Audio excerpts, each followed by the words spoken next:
If you're a seller who's gearing up to take advantage of the real estate market in 2023, here are the top 5 things you need to be thinking about right now. Number 1 is landscaping. First impressions matter, and you get one chance. Start pulling weeds, trimming trees and bushes, raking. All the things that have perhaps been somewhat neglected, you want to start doing now. Particularly because if it's been a while, it can take more than just one weekend to put it together. So don't wait until your house is getting ready to have photos done. Start doing the projects now. It's an especially good idea to start it now, around November and December, while the weather in Florida is still cool. And if you're like me and plants come to your house to die, it's okay for potted flowers and last-minute touches to be right before photos. But the major grunt work needs to be done well ahead of time so you don't run out of time. Number 2 is outdoor maintenance on your actual property.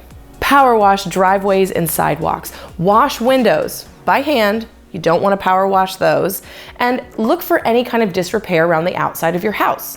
Missing trim, wood rot. It's a good time to start getting those things repaired now. And 3, it is time to start decluttering. Depending on how much of a pack rat you may be, it's good to start this project now because the best way to eat an elephant is one bite at a time. And if you have a lot of clutter that's been building up, this could be a long-term project, so don't save it until the week before you list your house. My advice is to pick one room and start there. Get 2 bags or 2 boxes and mark one for trash and one for donations. And as soon as you're done with that room, the donation boxes go straight out of your house, so there's no temptation to keep anything you've already decided you don't need. Make sure you consider closets as well. Buyers do tend to look inside, and if you can make them half to a third full, it's a really nice way to highlight the space. And as you begin to go through things, sometimes you need to decide if it's something you want to keep. I always tell people that the garage, if you have one, can be your free space. But a good question to ask yourself is first, do you really need that item? And second, do you really want to pack it up and move it?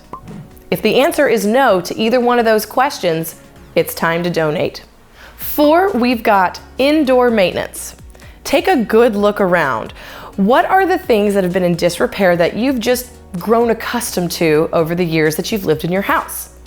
Perhaps a broken closet door or a leaky faucet, or maybe an outlet in the kitchen that just doesn't work. Get those things repaired right now. It's going to allow you time to hire the right professionals and not feel that pressure and time crunch of a contract and a closing date. It's also great to address these issues ahead of time because on an inspection report, a lot of little things sometimes can scare away buyers or have them trying to negotiate with you on price. Take care of it now and remove those objections right away. And finally, once you have the interior repaired, it's time for a good deep clean. Not just a light dusting or a vacuum, though that's good too, but I'm talking ceiling fans, baseboards, air filters. Get a really good deep clean going, and if it's not something you're interested in doing, hire it out. And the 5th thing is to collect. As you begin to declutter and organize your house, you're going to come across certain things that the next buyer is going to want or need. So set up a box. Put your survey, home warranty information, warranties for any kind of household appliances, any documents or neighborhood rules from your HOA, instruction manuals, blueprints if you have them, any documentation on repairs or roofing that you've done, and then just extra keys or any items that you think the next buyer is going to want to have. The end of the calendar year is often a great time to start doing those long-term projects so your house is ready to sell in 2023. And if you're curious what's happening with the market, be sure to check out my video on why it's still a seller's market. I'm Lindsey Johnson, your resource for all things real estate. See you next time.